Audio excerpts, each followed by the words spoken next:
Speaking of controversy and reputations, let's get into the other hot topic from yesterday. All everybody was talking about was Charles Oakley in the New York Knicks. After all the drama that went down at MSG, Stephen A. was at the Garden, and he took us even more inside, talking with Oakley yesterday on the Stephen A. Smith radio show. Listen up. I was there 4 minutes, and one of the guys I'm with told me, "Well, all them guys are watching you, looking at you." I said, "I don't know." They have to tell Dolan whenever I walk in the Garden. Then about 8 to 10 guys told me, "We got orders. You have to leave." They said exactly to you, "We have orders. Orders. You have to leave." You have to leave the building. Yes, that's when everything started. Did you say anything to James Dolan? No. If I'm gonna walk in a place and just start hollering out James Dolan, James Dolan, I mean, that's embarrassing, man. I did not do none of that. I didn't know the man was sitting in front of me at first until they walked over there. If I'm hollering something directed to him, how could he hear something to 4 rows and everybody in the Garden hollering? I've been trying to sit down with this man for 4 or 5 years, find out what did I do to make him dislike me. All I did was play hard for him and gave him my heart every night. So he don't have to like me, but he didn't have a right to send. I mean, I bought my ticket to get in. All right, so Oakley opening up to Stephen A., and then the Knicks releasing this new statement Thursday. There are dozens of security staff, employees, and NYPD that witnessed Oakley's abusive behavior. It started when he entered the building, and it continued until he was arrested and left the building. Every single statement we have received is consistent in describing his actions, everything he said since the incident is pure fiction. Stephen A., we know there's 2 sides to every story, sometimes 3. Did Oakley's comments yesterday change your position? It didn't change my position. In the interest of fairness, I always try to present both sides. It's incredibly important to recognize that everything Charles Oakley has stated, the Knicks have emphatically denied. They said that it's not true, that he's incredibly erroneous and deceptive with his words. That's what their position is. My position is this. I have known Charles Oakley for 20 years, at least. He's never lied to me.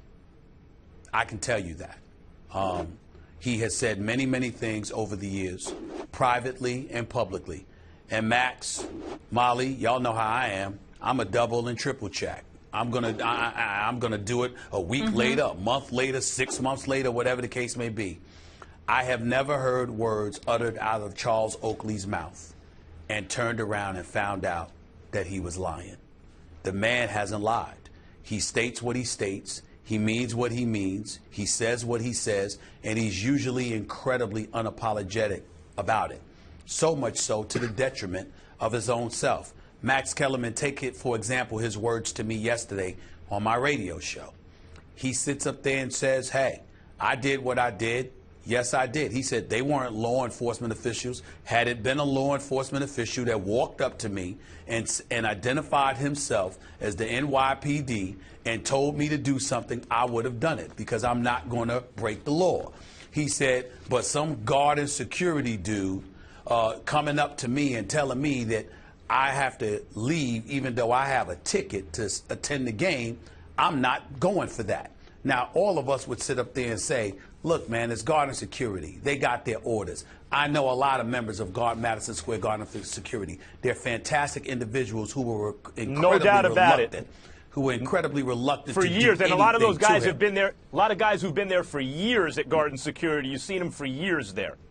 Yeah, absolutely. So the fact that they would sit up there, and I mean, they did it because they had to. I'm only bringing up that point, Max, to say this.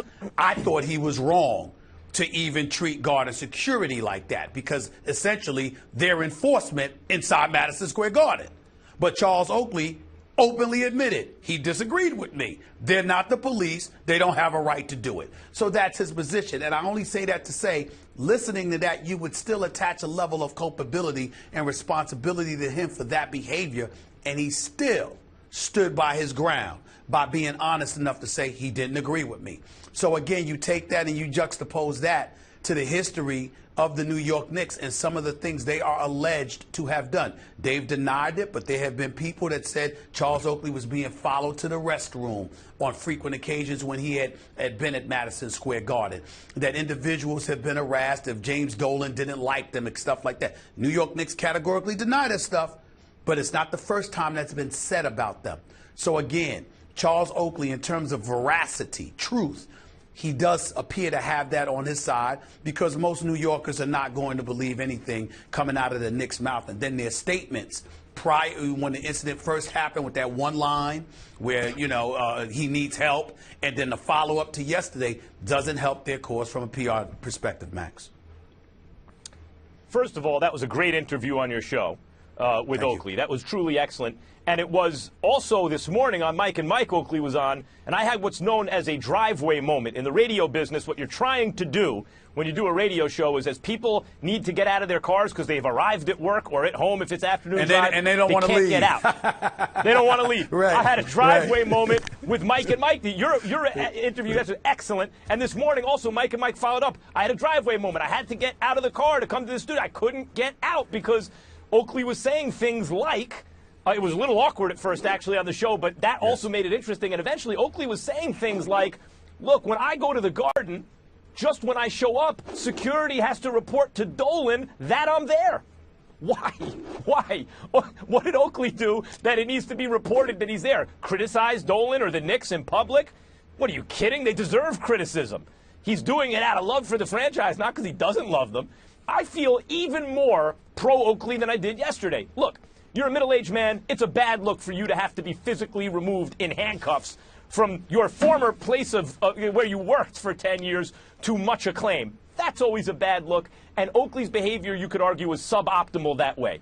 And as I said on the show yesterday, if law enforcement comes up, if a cop comes up to you and says, you got to go, and you say no, and then he starts moving you in that direction, you better keep your hands to yourself. Security, I agree with Oakley, is a little bit different.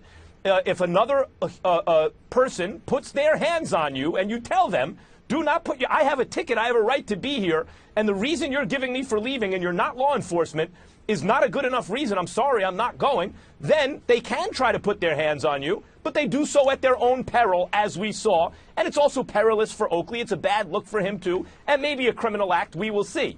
But I feel more from a moral standpoint, or an ethical standpoint, I feel even more pro-Oakley than I did. If you look at the video, he didn't start it. You can say it was by it wasn't by commission, it was by omission. In other words, he didn't start putting his hands on people. He just refused to leave, and that's a belligerent act, and that's what set it off. Okay, you can make that argument. Bottom line is he was a ticket holder sitting there. It didn't appear to me from what I saw, from the evidence I saw, that he was boisterous. Security, 5-6 guys came over. By the way, as Bomani Jones brought up on Highly Questionable yesterday, they immediately, it's not like one guy came over, they sent 6 guys over. So why did they do that? Because they figured something might be an issue. That's Charles Oakley, and he's not just going to want to leave for no reason. So I feel more staunchly that Oakley is telling the truth. As you mentioned, he's an honest guy. That's his reputation. And for the Knicks, you reap what you sow. You've been around in this town for 70 years, and your reputation over the last 17 years, Dolan's ownership, has taken such a hit that when you say something, it's almost unanimous in town. No one believes you. That's what it is. Well, like I said, I don't disagree with your argument at all from the moral perspective. I definitely think that you side with Oakley if you have to take a side. And like I said, I've never known him to lie to me or anybody for that matter over the last 20 years. But what I will say is that in the same breath, even he has to admit that although, he feels absolutely right in terms of he didn't do anything wrong and that he was provoked. In the end, you can't act the way that he acted, which is why one of the first things he did when he came on my radio show yesterday was to apologize to Knicks fans and to apologize to everybody, because he said, you don't come to a basketball game looking to see that it was uncalled for. I should not have gone that far.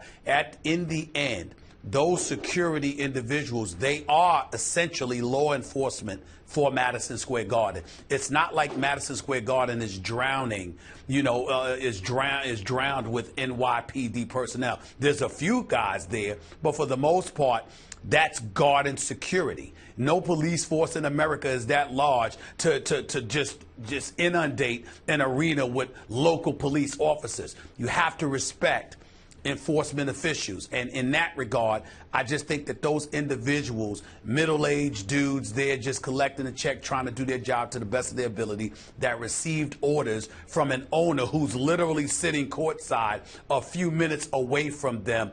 I thought he could have handled the situation better than pushing them, but I do understand where he's coming from. Well, following orders isn't always an excuse, but maybe it's an excuse this time. I want to be very clear about this. I'm not suggesting breaking the law or starting fights, okay? Is that clear? I'm not suggesting that.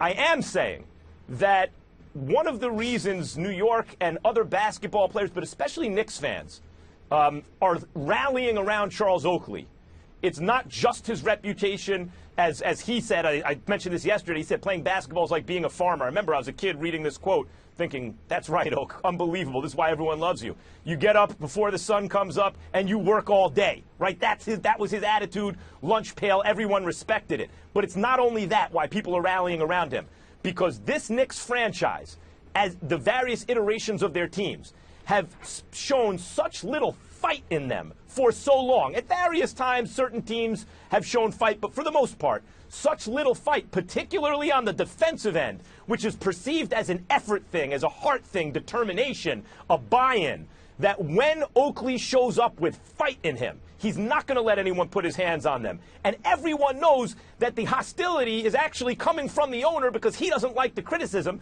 because he's thin-skinned and Oakley is speaking truth to power. When people see a guy like that show up with fight in him, they rally around it because that's what they want to see at Madison Square Garden, which they haven't been seeing enough of in recent years. No question.